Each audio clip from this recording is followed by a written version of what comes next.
eh, akan spesifik pada neonatus. Ya, apa itu PICO? Nanti kita akan bahas bersama. Ya.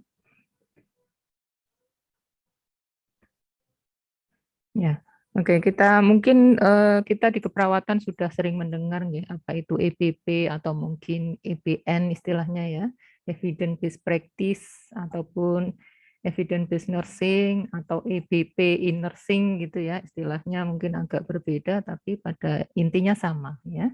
Jadi penggunaan pembuktian ilmiah terkini dan terbaik dalam memutuskan ya secara konsisten, kemudian dengan penjelasan yang eksplisit, bijaksana untuk memberikan pelayanan keperawatan kepada klien.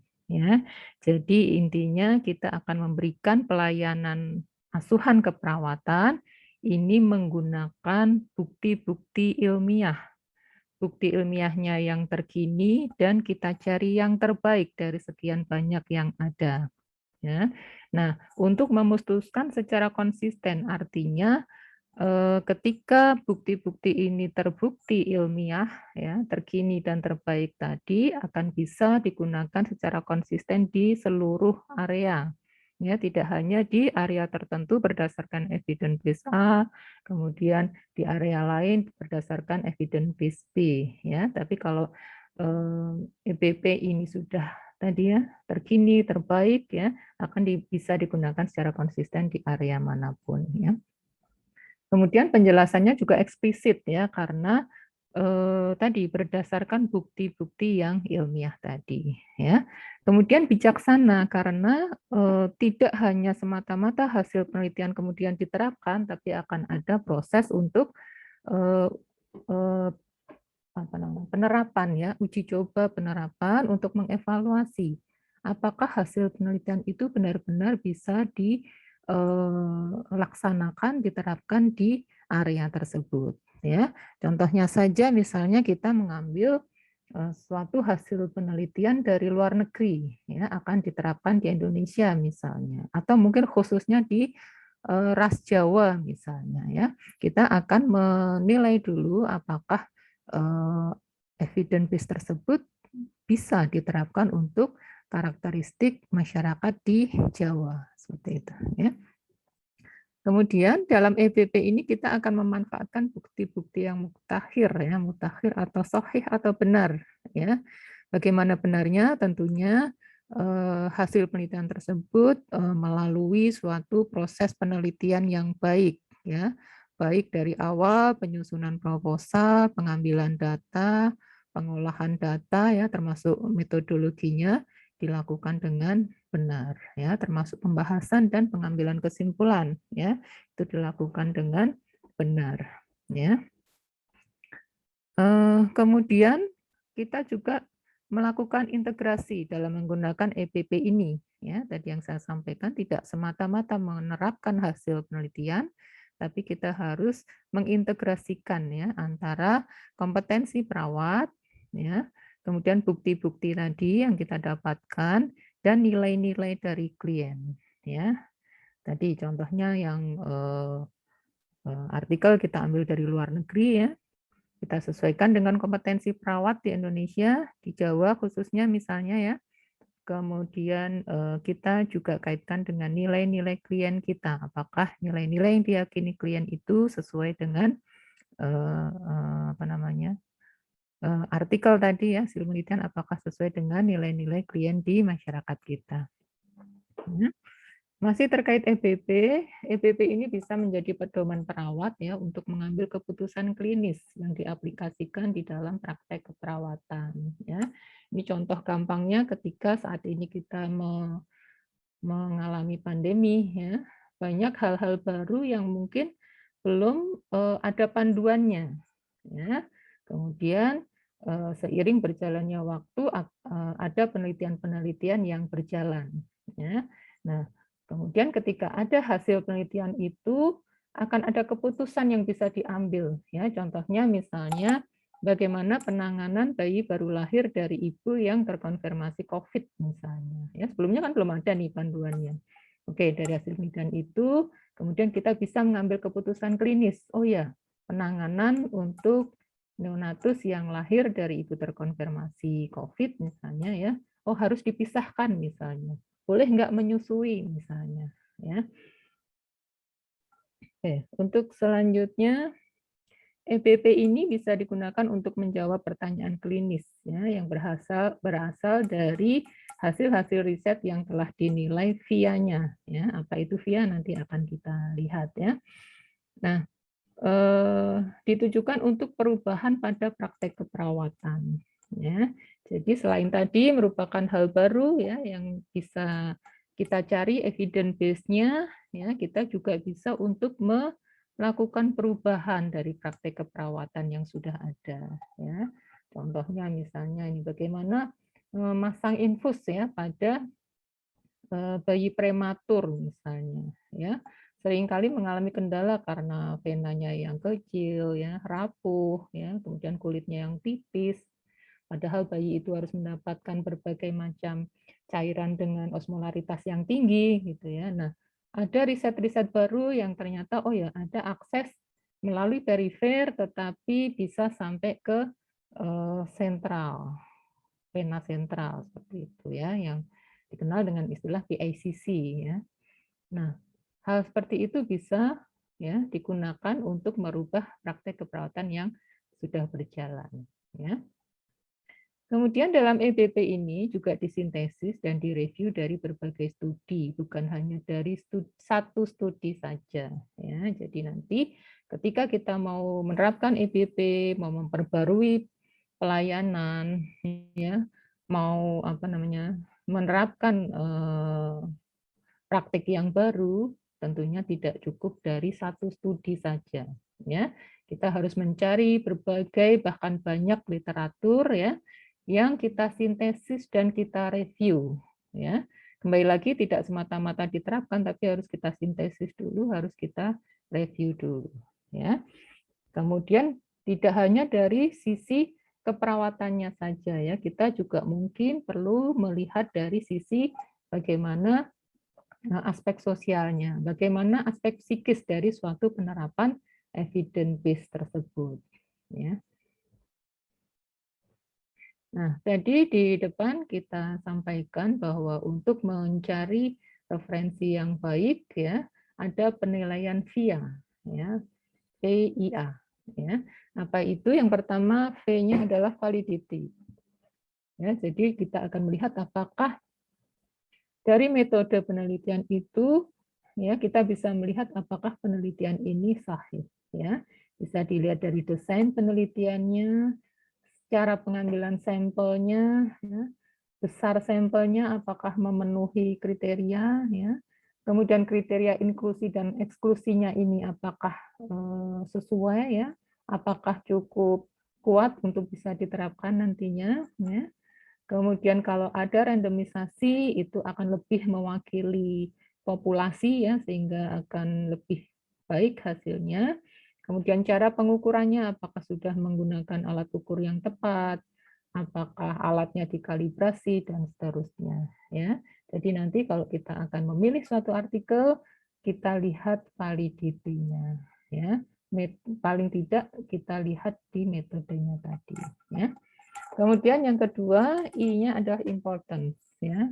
Apakah hasil penelitian ini penting ya?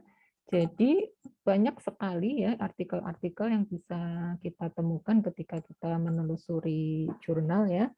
Nah, dari sekian banyak ini akan kita cari mana yang penting ya. Kita bisa melihatnya dari karakteristik subjek yang digunakan ya. Kemudian proporsi subjeknya, apakah semua subjek terwakili, ya. Kemudian beda rata-rata yang dihasilkan dari hasil penelitian tersebut, p-value-nya berapa, dan seterusnya. Ya. Kemudian kita juga akan melihat dari sisi applicability-nya. Ya, apakah hasil penelitian ini dapat diterapkan atau di Indonesia atau mungkin di unit tertentu. Ya, kalau misalnya di apa namanya artikel itu penanganan kegawat daruratan neonatus di negara maju misalnya yang di mana dia sudah menggunakan alat-alat yang lebih canggih, kemudian kompetensi perawatnya sudah baik gitu ya. Nah, apakah itu bisa diterapkan di Indonesia misalnya? Ya, mungkin dari kompetensinya oke, kita bisa kita analisis ya, kompetensinya mungkin sama ya, tapi dari kesiapan alatnya mungkin akan berbeda ya. Atau mungkin akan lebih jauh lagi kita lihat bagaimana gizi ibunya saat hamil itu juga akan menentukan kualitas bayi yang dilahirkan ya. Kemudian dari sisi karakteristik pasien ya tadi kita sesuaikan, kemudian fasilitas dan biaya ya. Jangan sampai kita menerapkan suatu intervensi atau asuhan keperawatan tapi memerlukan biaya tinggi yang tidak sesuai ya atau belum mampu dilakukan di Indonesia ya. Oke. Kemudian kita akan melihat ciri-ciri EPP yang baik ya. Tadi ya berasal dari proposal yang memiliki masalah penelitian yang benar-benar masalah, bukan keinginan peneliti ya. Jadi sebenarnya penelitian itu ya ataupun ketika kita akan menerapkan EPP itu kita akan melihat fenomena dulu. Ya, sebenarnya apa sih fenomena yang terjadi? Nah, nanti akan mengerucut dari fenomena itu, akan kita analisis, akan muncul masalah penelitian. Ya. Sebenarnya masalah apa sih yang terjadi? Nah, bukan karena keinginan peneliti, saya pengen teliti ini nih, karena ada mungkin misalnya ada support dana, ada penyandang dana yang menghendaki meneliti tentang topik tertentu misalnya ya, atau mungkin saya peneliti sudah punya cukup artikel yang banyak nih tentang topik tertentu misalnya ya, tapi lebih ke tadi apa sih sebenarnya masalah yang dihadapi di pelayanan ya. Kemudian ciri EPP yang baik kita menggunakan good science ya untuk menyelesaikan dengan menggunakan metode penelitian yang sistematik ya. Kalau metode penelitiannya baik, sistematik, pembahasannya juga jelas menggunakan dasar pemikiran dan literatur yang baik ya, kita bisa menganggap ini good science dan bisa dijadikan EPP yang baik ya. Kemudian menggunakan good communication untuk menulis dan mempublikasikannya ya. Penulisan yang baik tentunya didasari dari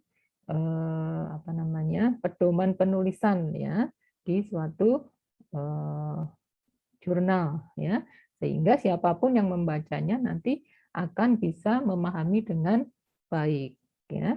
Kemudian kita juga harus menyampaikan misalnya pun suatu hasil penelitian itu hasilnya tidak bermakna misalnya juga tetap disampaikan dalam hasil penelitian kita ya.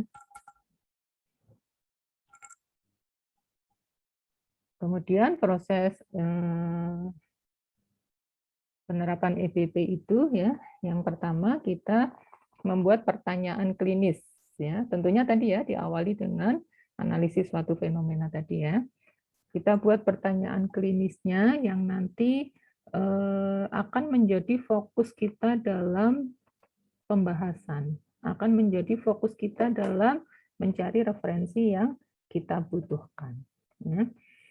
Kemudian setelah kita membuat pertanyaan klinis, kita akan telusuri bukti-bukti ilmiah yang mendukung. Ya, caranya seperti apa tadi di depan ya?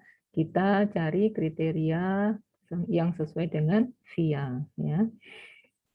Kemudian kita telaah tadi ya, bukti-bukti ilmiah yang mendukung yang sudah kita dapat ya sebanyak-banyaknya ya, mungkin tidak cukup 1, 2, 3 ya, mungkin puluhan bahkan kalau memang itu suatu intervensi yang kompleks ya mungkin sampai ratusan artikel yang diperlukan. Nah, kemudian kita telaah ya. Dari bukti-bukti ilmiah tadi kita telaah ya. Tentunya sebelum telaah ada proses tadi ya analisis jurnalnya tadi ya, artikelnya itu kita review dulu, kita cari yang benar-benar berkaitan dan bermakna. Ya, kemudian kita lakukan telaah. Ya, telaah mungkin bisa jadi tidak hanya dengan aspek perawatannya saja, ya.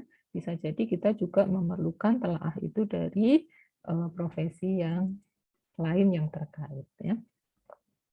Kemudian kita integrasikan bukti ilmiah tersebut dengan keahlian klinis perawat, ya, keunikan respon biologis dan nilai-nilai pasien, ya. Jadi untuk menerapkannya, ya, setelah kita telah tadi, kita susun rancangan, ya, yang sudah disesuaikan dengan keahlian klinis perawat, ya, termasuk tadi fasilitas dan lain-lain. Kemudian respon biologis dari pasien juga kita perhatikan, ya, saat mengintegrasikan itu, dan nilai-nilai pasien jangan lupa, ya, karena tentunya perawat akan menerapkan aspek biopsikososio dan kultural. Ya. Kemudian setelah diintegrasikan tadi, sudah disusun protokolnya, ya, kita aplikasikan di pelayanan. Ya. Nah, kita melakukan perubahan praktik. Ya, tentunya sebelum benar-benar disahkan, ya, sebagai suatu pedoman ataupun SOP, standar atau guideline begitu, ya. Tentunya ada evaluasi dulu, ya, apakah ada kendala, apakah benar-benar bisa diterapkan, ya. Nah, ketika sudah teridentifikasi, oke, prosedur ini atau asuhan ini atau intervensi ini bisa diterapkan di tatanan pelayanan, ya, lakukan perubahan praktik sesuai dengan standar yang baru, ya. Jangan lupa kita perlu mendiseminasi hasil EPP, ya. Misalnya kita melakukan penerapan EPP di rumah sakit kita, ya. Kita tadi sudah menggunakan bukti ilmiah yang baik, sudah diuji cobakan dan sudah diterapkan, dievaluasi kembali baik, ya. Kita diseminasikan tidak hanya di rumah sakit kita, ya. Kita juga bisa bahkan perlu untuk mendiseminasikan ke unit lain sehingga unit lain juga bisa ikut menerapkan, ya, seperti itu. Nah, kemudian kita masuk ke bagaimana cara mencari jurnal, ya, yang kita butuhkan, ya. Atau ada satu metode yang dikenal dengan istilah PICO, ya. PICO ini merupakan singkatan, ya, jembatan keledai untuk mempermudah kita. P-nya adalah problem atau populasi, ya. Kemudian I-nya intervention, C-nya comparison intervention, dan O-nya outcome, ya.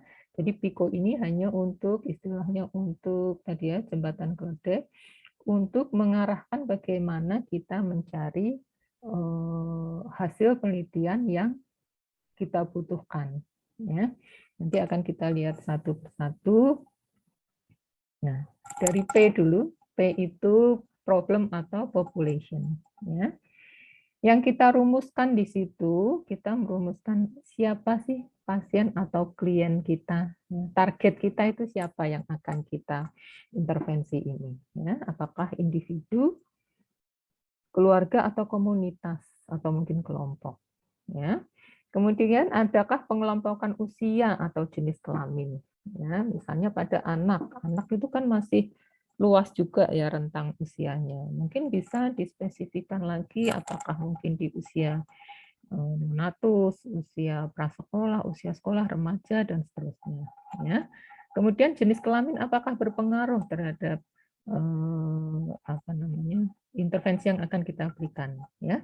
Kalau memang tidak berpengaruh, oke, tidak perlu dibatasi, tapi kalau memang berpengaruh tentunya akan dibatasi, ya. Misalnya pada anak remaja gitu, ya, perkembangan psikologis anak remaja awal misalnya, ya, tentunya akan beda antara laki-laki dan perempuan. Nah, ini harus dibedakan, ya.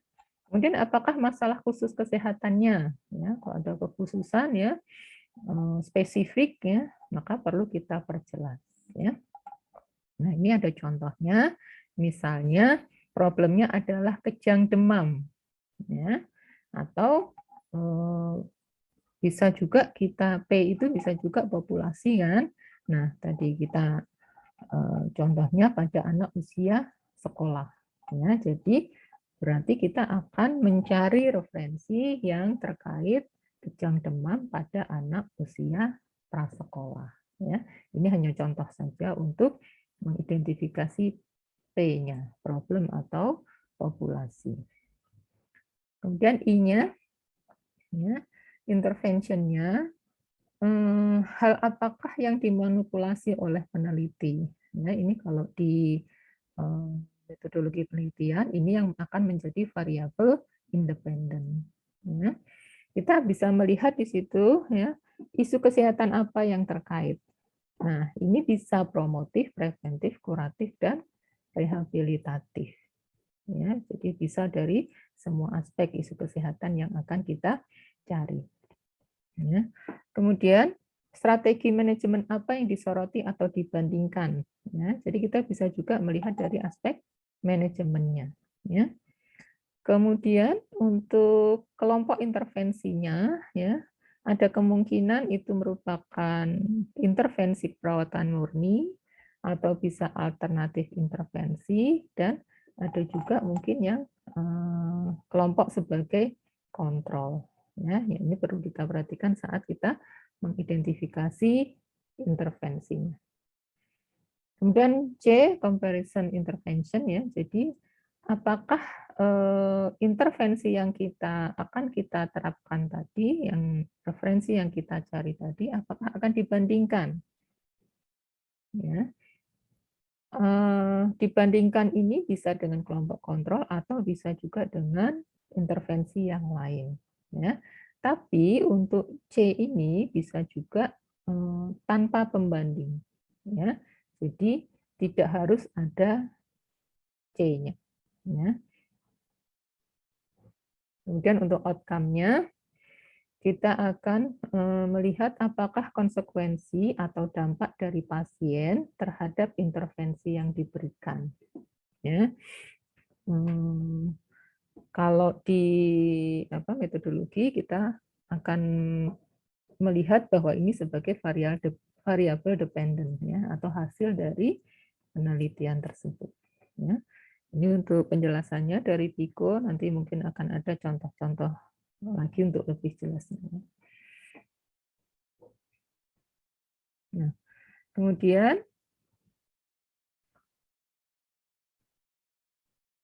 EBP ini ya, bagaimana kita menentukan EBP ini tergantung dari pertanyaan penelitian yang akan kita cari. Ya. Yang pertama, apakah merupakan fenomena atau problem atau pengalaman? Ya. Bisa dari observasi, ya, misalnya dalam penelitian kualitatif, ya, kita bisa melakukan observasi, kemudian kita menemukan suatu fenomena, ya, ataupun problem, ataupun pengalaman yang bisa kita cari referensinya. Ya. Kedua, apakah merupakan diagnosis, ya, bisa dengan random atau konsekutif, ya. Kemudian kita juga bisa konfirmasikan dengan gold standard yang sudah ada. Ya. Kemudian bisa juga merupakan prognosis ya, yang penelitiannya dalam bentuk follow up ataupun penelitian cohort. Ya. Kemudian bisa juga dalam merupakan intervensi ya, atau suatu pengobatan. Nah, untuk intervensi atau pengobatan desainnya akan lebih baik ketika dilakukan randomized control trial. Ya, nah ini untuk contoh-contohnya. Anak dengan demam berdarah dengue di masyarakat seringkali diberikan ekstrak buah jambu. Ya, ini ada fenomena, suatu fenomena. Ya, demam berdarah diberikan ekstrak buah jambu. Di masyarakat sih terbukti ya bahwa bisa meningkatkan produksi trombosit. Ya. Nah, tapi secara ilmiah kita akan membuktikan nih, apakah ada hubungannya ekstrak buah jambu tadi dengan kesembuhan anak tersebut. Nah, Kemudian untuk mengubah dalam bentuk pertanyaan yang dapat diteliti, kita gunakan metode PICO tadi. Ya. Oke, jadi saya ulang. Ada contoh ya, fenomena demam berdarah di masyarakat ya, bukan di rumah sakit. Di masyarakat diberikan ekstrak buah jambu. Kemudian muncul pertanyaan penelitian, apakah ada hubungannya nih ekstrak buah jambu biji tersebut dengan kesembuhan anak? Kemudian kita akan melakukan identifikasi menggunakan PICO. Ya. P-nya apa? Tadi anak dengan demam berdarah dengung, ya. Kemudian I-nya pemberian ekstrak buah jambu, ya. C-nya dibandingkan dengan anak yang tidak mendapatkan ekstrak buah jambu, dan outcome-nya lama waktu pemulihan. Ya. Misalnya outcome-nya bisa juga dilihat dari aspek yang lain, misalnya peningkatan jumlah trombosit misalnya kalau populasinya di rumah sakit misalnya, ya. Atau misalnya dengan kejadian demamnya misalnya, ya. Jadi inilah letak critical thinking dari seorang perawat ya untuk mengidentifikasi kebutuhan referensi yang diperlukan. Ini ada contoh lagi ya. Isu yang berkembang di masyarakat bahwa sebagian besar masyarakat menolak vaksinasi mumps dan rubella karena khawatir akan terjadi autis. Nah, ini ada fenomena isu di masyarakat seperti ini. Ya. Kemudian pertanyaan penelitiannya adalah, apakah pemberian vaksin MR pada anak dapat mengakibatkan autis? Ya. Nah, PICO-nya seperti apa? P-nya adalah anak yang mendapatkan vaksin MR, ya. Intervensinya divaksinasi MR dibandingkan dengan yang tidak mendapatkan vaksin. Ya. Outcome-nya akan dilihat apakah ada autis atau tidak. Ya. Nah, ini salah satu contoh fenomena ya yang di area neonatus ya. Kalau dari topik kuliahnya memang dispesifikan ke neonatus ya kalau saya nggak salah ya. Oke. Jadi ini contohnya di keperawatan neonatus saat ini telah menggunakan nesting ya. Nesting itu sarang ya. Jadi terutama pada bayi prematur ya. Bayi-bayi dibuatkan gulungan kain yang diatur sedemikian rupa mengelilingi tubuh bayi sehingga bisa menopang bayi agar bayi berada dalam posisi fleksi dan midline. Ini sudah digunakan. Ya. Kemudian fenomena yang lain, bayi sering berubah posisi setelah diposisikan midline. Ya. Padahal posisi midline ini posisi yang baik ya dari hasil-hasil penelitian sebelumnya. Posisi midline adalah posisi yang baik untuk bayi, terutama bayi prematur, karena sesuai dengan posisi saat dia di dalam kandungan. Ya. Bayi prematur kan lahir sebelum waktunya. Jadi ketika diposisikan midline itu, dia sama posisinya saat seperti di kandungan. Ya. Dan posisi ini sudah banyak diteliti terkait dengan kestabilan tanda vitalnya, kemudian penguapan insensible water loss-nya yang turun dan seterusnya. Ya. Kemudian dari data yang lain didapatkan belum ada alat ukur untuk menilai ketepatan posisi bayi. Ya. Jadi, oke, udah pakai nesting, ya.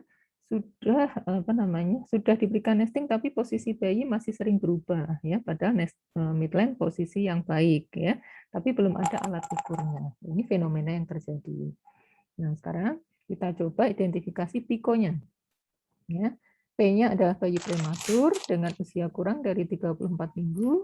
Ya. Intervensinya dengan penilaian positioning ya, karena dari fenomena tadi kan yang menjadi masalah adalah penilaian positioningnya. Ya. Kemudian C-nya ya, tidak dibandingkan ya, dibandingkan dengan yang apa namanya, mohon maaf, tidak ada pembanding dalam hal ini, dan outcome-nya adalah alat ukur positioning. Nah, kemudian kita coba untuk melakukan penelusuran artikel ya dengan kata kunci ini, preterm event, positioning, midline control, dan assessment tool ya. Nah, kembali lagi critical thinking kita untuk menentukan kata kunci yang sesuai ya.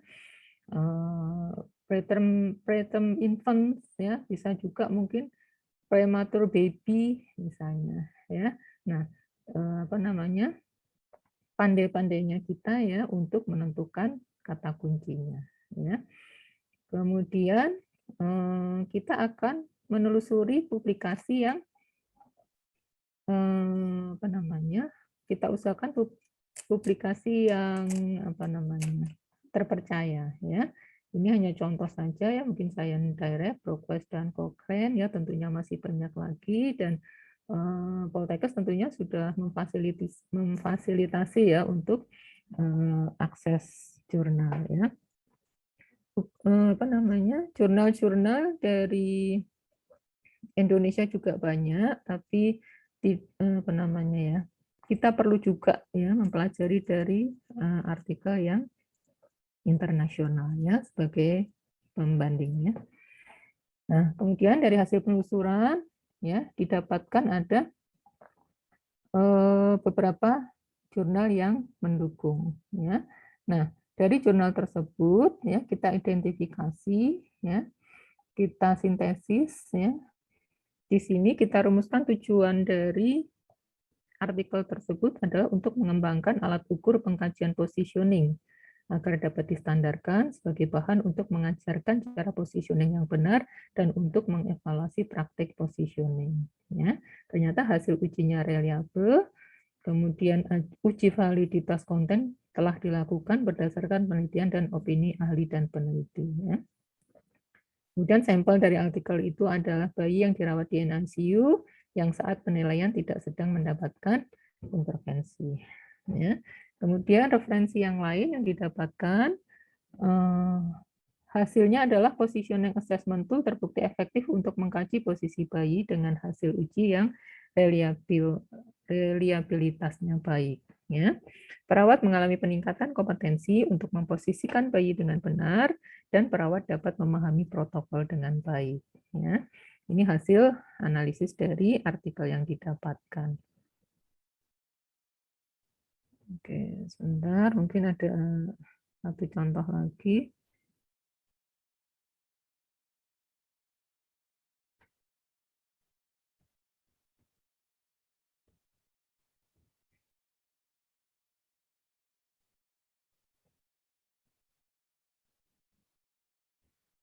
Nah, ini masih apa, lanjutannya yang tadi ya.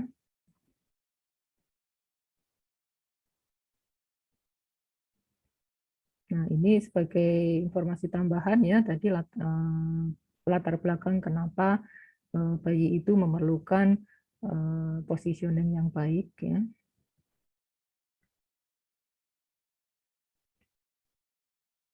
Nah, ini ketika nanti teman-teman di apa namanya, tugas akhir ya, ada penyusunan karya ilmiah NES ya. Nah, ini mungkin bisa jadi sedikit gambaran ya untuk menyusun proposalnya ya. Dari tadi latar belakang yang ada, kita coba rumuskan tujuannya adalah untuk mencapai asuhan keperawatan pada bayi prematur yang berkualitas ya, dengan menggunakan positioning assessment tool sebagai upaya mengevaluasi ketepatan posisi midline ya, berdasarkan evidence based nursing practice ya. Nah, manfaatnya untuk meningkatkan asuhan keperawatan dengan menerapkan alat ukur pengkajian positioning ya pada bayi prematur, meningkatkan pengetahuan perawat, dan memberikan pedoman kepada orang tua bayi ya dalam memposisikan ya. Jadi di tujuan ini di manfaatnya tidak hanya untuk bayi, untuk perawat mendapatkan pedoman, tapi juga orang tua bisa mendapatkan gambaran juga cara memposisikan. Nah, ini tadi pikunya ya sudah.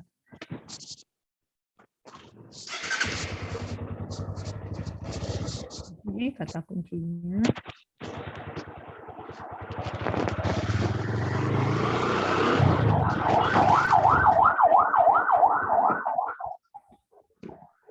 Ya. Oke, tadi dari apa namanya telusur jurnal tadi ya, kita mendapatkan salah satu alat ukur ya yang isinya demikian ya. Ini apa namanya salah satu alat ukur yang sudah banyak dikembangkan ya di internasional ya. Nah, ini kemudian kita sebelum kita coba untuk diterapkan, kita apa namanya kita terjemahkan dulu ya, kemudian setelah diterjemahkan akan kita apa namanya koordinasikan atau konsultasikan ya dengan namanya pihak yang terkait ya, dokter misalnya ya, untuk apa namanya bersama-sama mengidentifikasi apakah hasil terjemahan ini ya sudah sesuai ya, karena kadang ada istilah-istilah yang sulit untuk diterjemahkan ya. Kalau memang diperlukan kita juga bisa konsultasi dengan ahli bahasa misalnya ya. Ini bagaimana penilaian pada bahu, tangan, dan pinggul ya, ada skornya 1, 0, 1, dan 2 ya. Kemudian bagian kaki ya, lutut, pergelangan kaki dan kaki itu sendiri, bagian kepala dan leher ada masing-masing ada penjelasan di situ ya. Kita juga bisa lengkapi dengan gambar misalnya ya.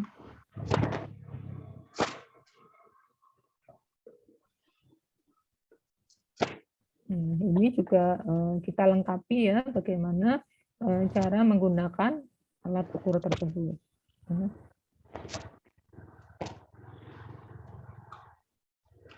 Nah, kegiatannya ya nanti kita apa namanya dalam menerapkan EPP ini kita menetapkan kegiatannya. Perawat dan mahasiswa melakukan pengukuran pada bayi ya menggunakan tool tadi ya yang telah diterjemahkan.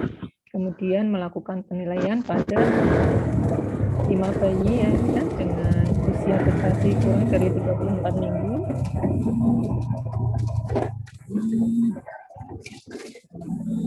Kemudian mendiskusikan hasilnya dan mencocokkan dengan hasil penilaian ya. Kemudian menganalisis perbedaan penilaian tersebut. Ya. Kemudian bila skor bayi kita identifikasi perlu tindakan atau tidak ya. Kalau perlu tindakan segera direposisi, bila tidak apa namanya bisa dilanjutkan. Nah, mungkin itu ya. Jadi ini sedikit gambaran bagaimana nanti teman-teman ketika mendapatkan tugas karya ilmiah akhir ya setelah mendapatkan evidence base tadi menerapkan mencoba untuk menerapkan dengan disertai langkah-langkah kegiatan tersebut ya. Oke, mungkin cukup sampai di sini dulu materinya, mau disambung diskusi mungkin ya.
Halo.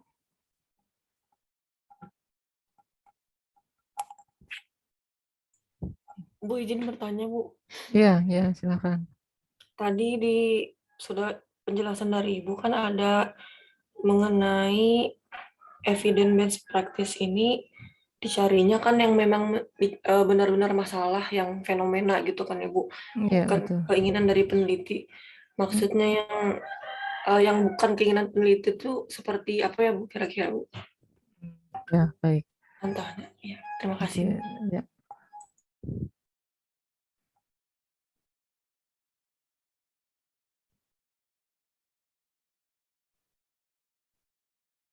Oke, baik ya.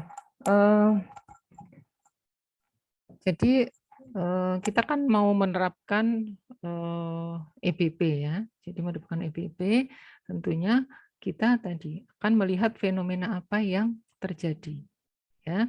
Nah, kita identifikasi oke misalnya tadi kasus COVID misalnya ya, tadi bayi yang dilahirkan dari ibu dengan COVID ya, sekarang banyak yang tidak disusui ya. Yang pertama karena apa namanya, ibunya mungkin memang harus dirawat ya, atau memang ada kekhawatiran ya waktu di awal-awal itu ada kekhawatiran bayi akan ditularkan apa namanya, dari ibu melalui ASI. Ya. Nah, itu ada fenomena seperti itu. Nah, ini kita sebagai perawat kan di satu sisi kita harus kita tahu ASI adalah yang terbaik ya, kita perlu mensukseskan untuk pemberian ASI ya. Di satu sisi belum ada nih kejelasan tentang apakah ASI boleh diberikan, apakah ada penularan COVID melalui ASI misalnya ya. Nah, inilah fenomena. Jadi, kita perlu meneliti ya ataupun mencari referensi yang sesuai dengan fenomena yang terjadi ya. Apa namanya? Nah, yang dimaksud dengan sesuai dengan keinginan peneliti bukan berarti oh, kamu harus meneliti COVID ya karena apa namanya? Fenomenanya ini gitu kan. Ya, artinya bahwa meskipun itu keinginan peneliti, tapi didasarkan pada fenomena yang terjadi. Ya, memang sih pada kenyataannya ya, ketika kita di proses belajar ada kalanya apa namanya mungkin karena keterbatasan kita untuk memahami fenomena di lapangan misalnya ya, jadi kita mungkin belum tahu persis apa sih sebenarnya fenomena yang terjadi ya. Kadang kita oke lah apa namanya, saya minatnya ini gitu kan, topik tertentu. Kemudian apa namanya, saya punya artikel-artikel yang apa namanya, yang mendukung tentang topik tertentu misalnya. Atau mungkin ada, oh ini ada sponsor nih, tapi dia maunya saya meneliti tentang topik tertentu misalnya gitu ya. Padahal mungkin fenomenanya tidak cukup mendukung atau mungkin fenomenanya tidak cukup ada data untuk bisa diteliti misalnya. Ya. Begitu. Ya meskipun nanti juga akan apa namanya ketika kita di perkuliahan ya bentuk karya ilmiah akhir nantinya mungkin apa namanya saya nggak tahu persis apakah ditentukan atau tidak ya, tapi dari yang sudah berjalan kemarin sih mahasiswa punya punya apa namanya ya, kebebasan ya untuk menentukan topik yang diberikan. Kira-kira gitu ya Bu Ici ya, dibebaskan kan ya untuk topiknya ya? Iya, sesuai dengan minatnya mahasiswa. Iya. Nah itu artinya bahwa okelah diawali dari minat ya, tapi disesuaikan ya dengan fenomena yang ada. Paling tidak seperti itu. Mungkin itu ya. Ada lagi?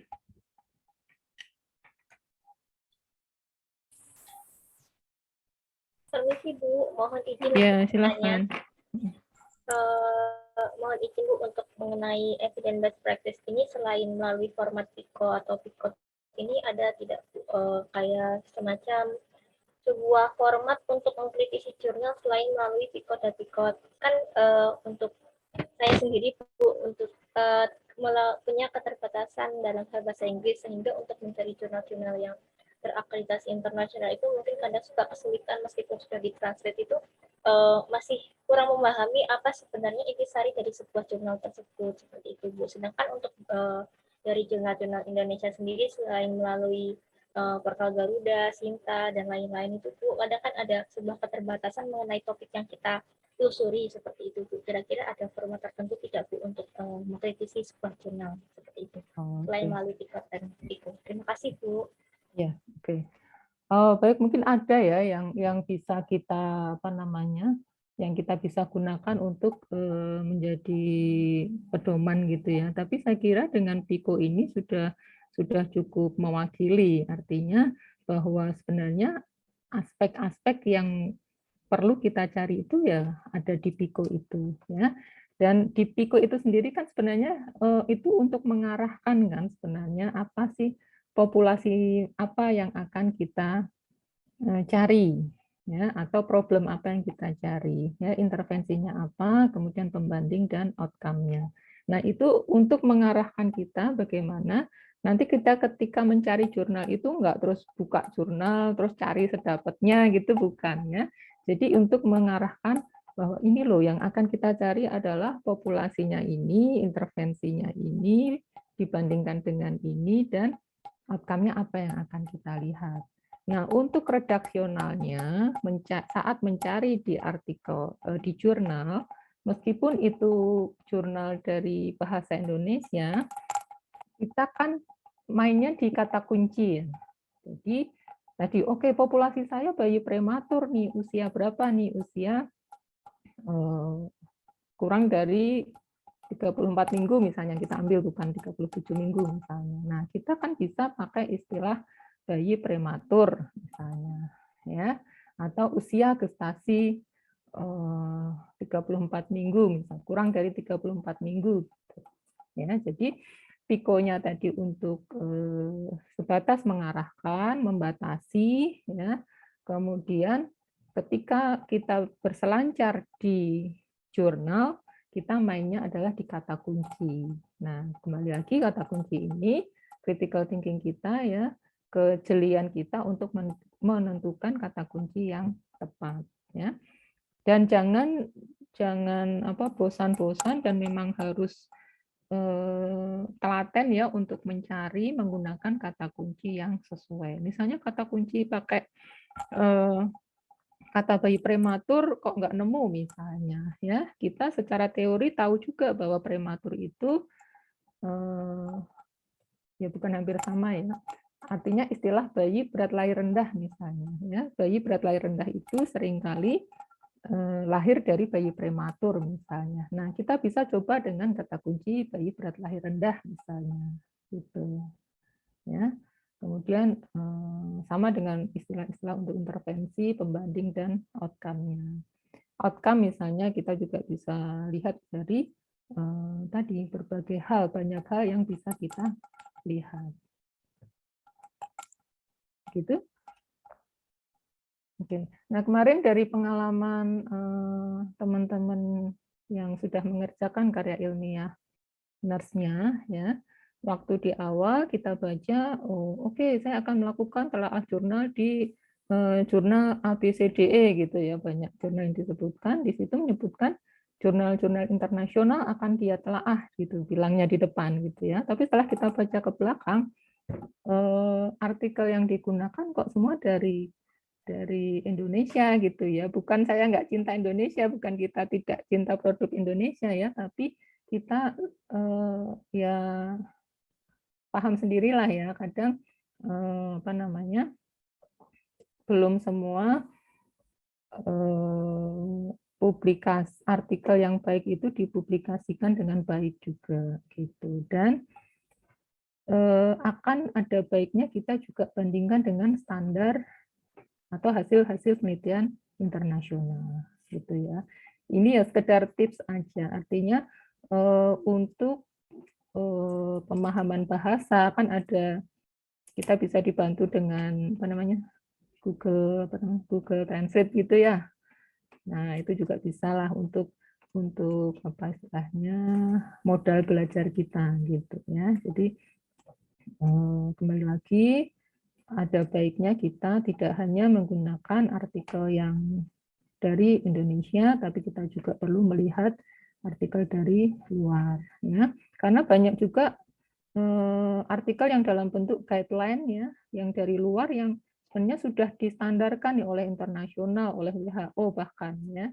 Jadi ketika mungkin kita nggak mendapatkan guideline itu di Indonesia ya, kita bisa mendapatkan guideline internasional yang memang sudah direkomendasikan oleh WHO misalnya.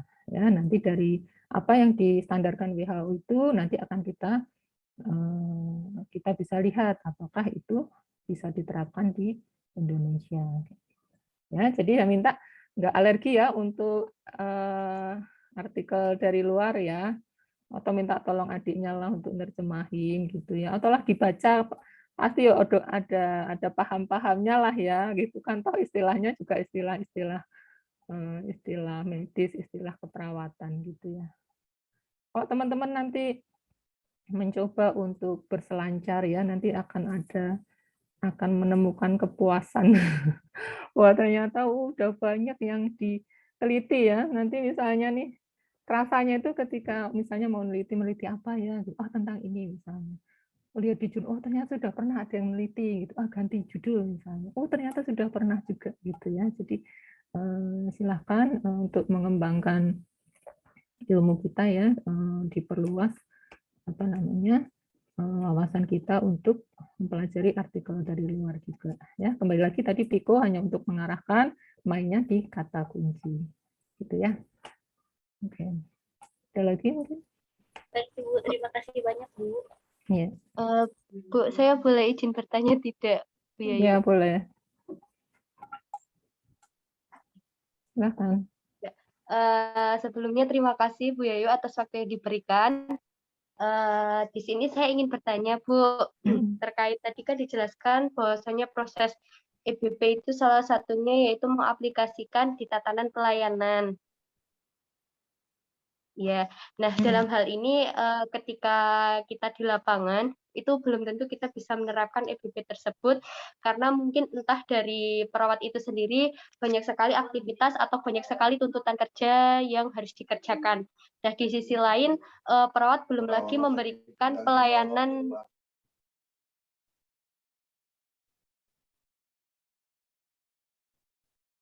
mohon maaf Bu, barusan agak iklan. Ya, nggak apa-apa. Ya, di sini di sisi lain perawat belum lagi kan memberikan pelayanan kepada pasien yang dimana di bangsal tersebut kan banyak sekali pasiennya.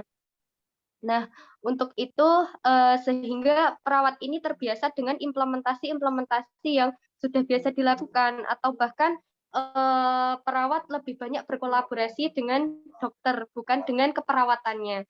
Untuk itu, dengan hal ini bagaimana cara kita menyikapi supaya EBP ini tidak asing di ranah keperawatan atau di ranah rumah sakit atau pelayanan seperti itu, Bu Yayu. Terima kasih, Bu Yayu. Ya, terima kasih Nilna ya. Iya, Nilna udah dinas, udah bekerja. Belum Bu, saya masih mahasiswa reguler ini Bu. Oke, ya. Artinya bagus berarti udah melihat ini ya, melihat bagaimana nanti ke depan bagaimana menerapkannya gitu ya. Udah istilahnya awang-awangan kayak gitu ya. Ya, jadi memang fenomena itu hal yang ya memang terjadi. Ya, itu memang fenomena yang ada ya. Jadi perawat bukan tidak ya, artinya belum semua tindakan keperawatan itu didasarkan dari EBP. Makanya kalau di kita sadari bahwa hasil penelitian itu sebenarnya banyak kan. Di Indonesia sendiri juga banyak yang itu bentuk intervensi keperawatan, bentuk intervensi komplementer itu banyak sekali. Tapi terkadang setelah diteliti, oke, stop, berada di perpustakaan gitu ya, tidak teraplikasikan dengan baik ya. gitu. Nah, ini memang masih ada istilahnya kesenjangan di sana. Ya, bagus tadi pertanyaannya bagus sekali. Jadi, terus bagaimana gitu kan? Nah, artinya kita mulai dengan budaya ilmiah. Ya, jadi memang di pelayanan kita seringkali apa namanya terpaku dengan rutinitas, terpaku dengan apa namanya prosedur yang apa namanya yang sudah ada. Nah, untuk apa namanya budaya ilmiah untuk mengembangkan, untuk merevisi yang sudah ada itu belum menjadi budaya. Nah, ini memang PR kita bersama ya untuk membudayakan budaya ilmiah di di pelayanan. Nah, justru dengan ini ya Bu Wiji ya, dengan program nurse ini sudah ada karya ilmiah nurse itu kemarin juga, wah ini bagus banget nih ya. Jadi dari hasil penelitian itu mahasiswa mengidentifikasi, minimal masih tahap mengidentifikasi ya, mana dari mahasiswa akan mencari apa namanya referensi, mengidentifikasi masalah dan mencoba menerapkan. Karena memang kemarin selama pandemi tidak ada yang tidak bisa mengaplikasikan. Tapi ada yang sempat sebelum mahasiswa ditarik itu ada yang sempat mencoba menerapkan. Ya, saya kasih contoh kemarin. Jadi ada mahasiswa yang membuat video animasi untuk edukasi atau orientasi anak usia sekolah yang mau dilakukan operasi gitu.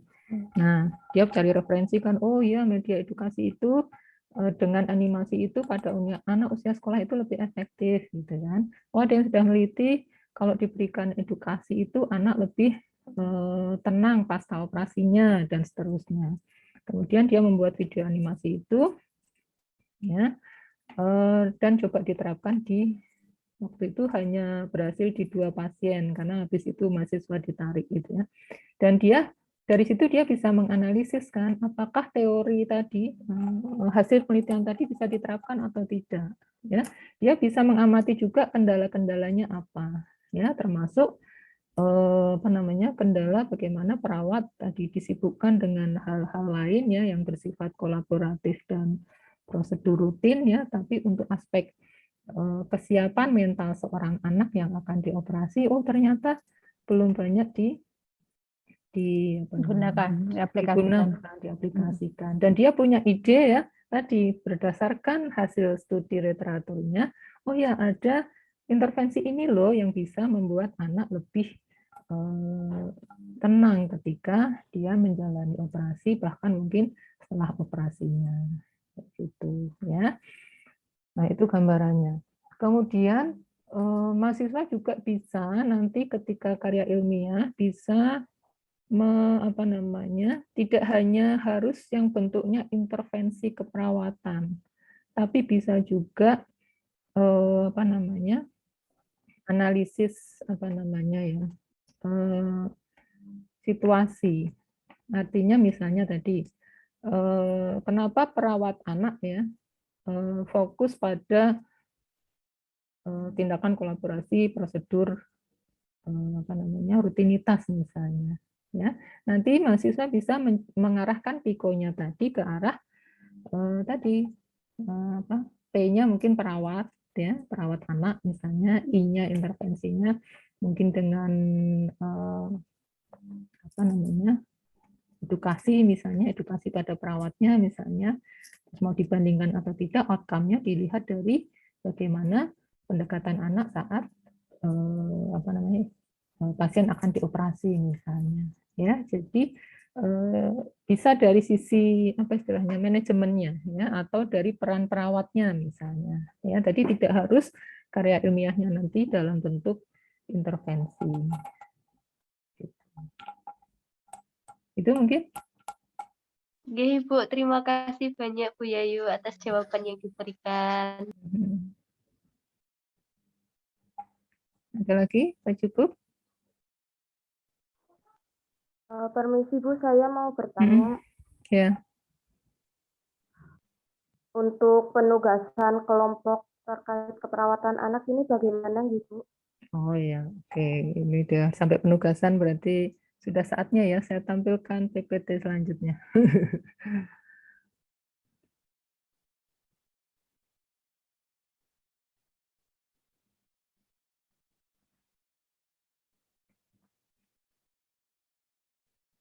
Sudah tampak PPT-nya?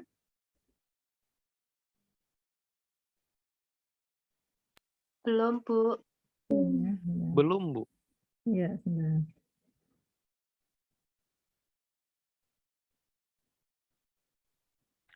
Untuk tugas masing-masing pengampu beda ya, Bu?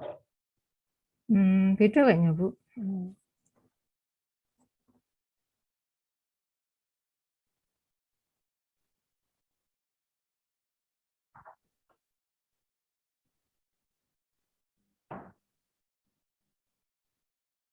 Nah, ini judulnya penugasan. Mungkin pesan saya dulu sebelum saya teruskan. Penugasan ini jangan dianggap sebagai wah kuliah ada tugasnya ini gitu ya. Tapi ini anggap saja sebagai pemanasan saat nanti teman-teman menyusun karya ilmiah nasnya gitu ya. Berarti nyusunnya nanti tahun depan ya Bu ya? Tahun depan. Tahun depan ya? Iya, semester depan. Semester depan ya. Mudah-mudahan nggak lupa. Dan nanti insya Allah penugasan ini ada manfaatnya ya. Amin. Nah, ya. Tugas ini adalah tugas in maksudnya individu ya. Nanti ambil satu topik sesuai kelompok, nanti ada, jadi kan ada 18 kelompok ya. Nanti masing-masing kelompok saya beri satu topik. Kembali karena ini tentang neonatus, jadi apa namanya, topiknya nanti terkait neonatus. Ya. Kemudian nanti masing-masing kelompok yang terdiri dari 8 atau 10 orang tadi akan menentukan subtopiknya. Ya, koordinasikan dalam kelompok masing-masing agar bisa berbeda satu sama lain. Ya. Kemudian susun fenomena yang melatar belakangi berdasarkan literatur atau boleh dengan kondisi lapangan secara singkat maksimal 1 halaman sudah termasuk pertanyaan penelitian. Ya. Kemudian susun piko dan tentukan kata kuncinya. Lakukan penelusuran jurnal, ambil 3 artikel yang relevan dan terbaru 5 tahun terakhir. Ya, kemudian cantumkan daftar pustaka. Tugas dikumpulkan dalam satu file ya, dikoordinir oleh ketua kelompok masing-masing. Si pen mengkoordinir file dari kelompok untuk dikirimkan kepada pengajar. Kemudian batas waktu pengumpulan 2 minggu. Ya, format penilaian nanti kelompoknya ya, nomor kelompoknya, kelompok berapa. Kemudian subtopiknya apa, nomor absen dan nama mahasiswa. Nah, ini untuk topik-topiknya ada 18 topik ya terkait dengan neonatus ya. Atau mungkin saya tawarkan mau khusus neonatus atau mau anak. Enggak, nanti karena harapannya nanti dengan mahasiswa mengumpulkan 3 artikel ini nanti bisa menjadi bahan apa namanya? Bisa jadi modal untuk penyusunan karya ilmiah nasnya kayak gitu. Nah, ini karena topik yang diberikan ke saya terkait neonatus, dan tema topik-topiknya ini. Tapi ini saya tawarkan ke mahasiswa kalau memang mau apa anak dalam konteks anak, oke nanti judulnya saya revisi, saya sesuaikan. Iya. Gimana? Kalau anak lebih luas ya, Bu. Lebih luas ya. Artinya banyak apa namanya jurnal yang kita temukan. Tapi kalau neonatus saya terbatas pada neonatus saja. Iya, iya. Gitu mau di anak saja.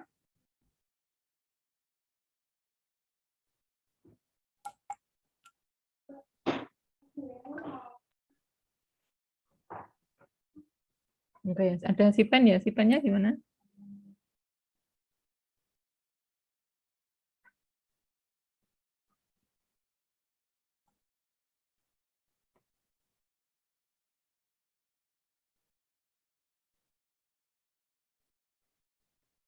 Berarti ini individu, tetapi topiknya sesuai kelompok ngaten nggih Bu ya? Iya, nggih. Jadi misalnya nih, saya kasih contoh, misalnya dari kelompok 1 topik besarnya adalah asfiksia misalnya ya. Jadi nanti di masing-masing kelompok itu memilih, mahasiswa boleh menentukan subtopiknya. Misalnya Subnya.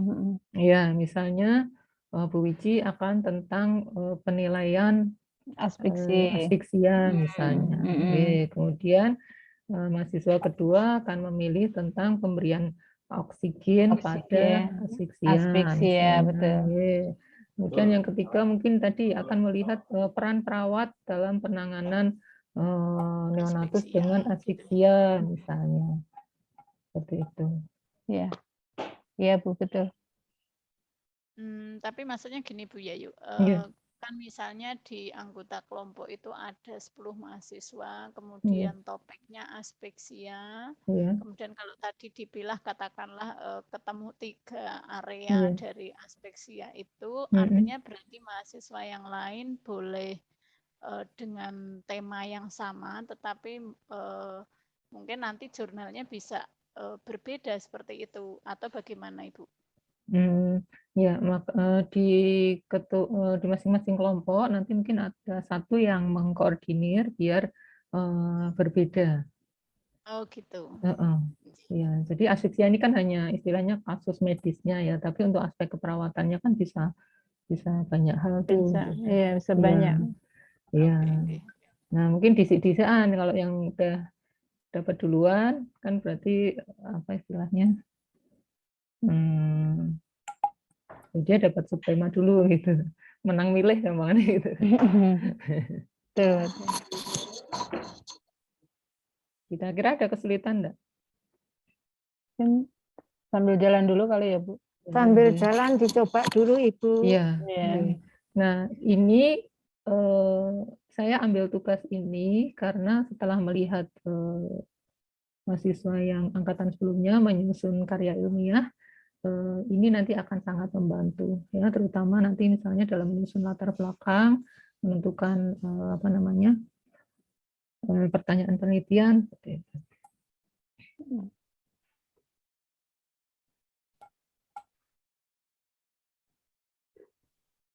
Gitu ya. Jadi untuk topiknya mungkin nanti kalau menurut sedikit ya Bu Yayu, kalau untuk kayak besarnya asfiksi, gagal napas, prematus itu kan sangat banyak subtemanya banyak. Tapi begitu nanti ketemu sudah ke tata laksana, mungkin itu lebih mengerucut ya Bu. Artinya kalau misalnya anggotanya 10, kita nanti akan membaginya jadi subtemanya itu mungkin lebih kecil lagi ya. Iya. Iya. Atau misalnya memang apa istilahnya sudah diupayakan di kelompok berbeda, terpaksa ada yang sama, oke, enggak masalah. Oh gitu. Ya. Ini contoh misalnya hiperbilirubinemia ya. Kalau mau dikembangkan misalnya bagaimana cara menilai hiperbilirubinemia dari klinisnya misalnya. Bagaimana ternyata pijat bayi itu juga mempercepat pengeluaran bilirubin gitu kan. Bagaimana penilaian feses pasien yang setelah difototerapi gitu kan. Bagaimana menilai dampak fototerapi pada bayi yang dilakukan fototerapi misalnya. Gitu. Jadi nanti kalau dikupas lagi sebenarnya ini bisa banyak hal sebenarnya. Iya. Gitu. Ya mudah-mudahan nggak membebani ya, tapi tadi tujuannya adalah ini sebagai pemanasan nanti saat menyusun karya ilmiah NAS-nya. Gitu. Ya. Mungkin itu ada lagi yang mau didiskusikan? Oke, terima kasih.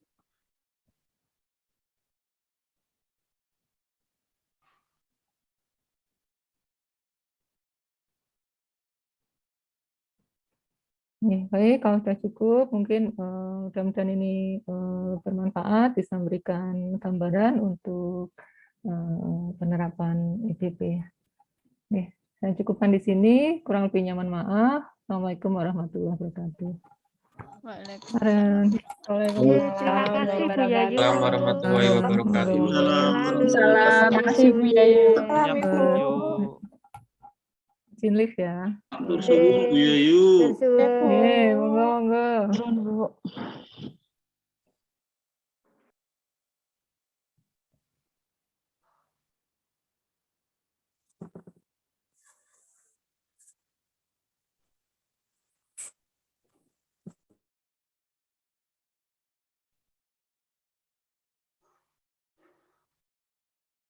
Izin live ya.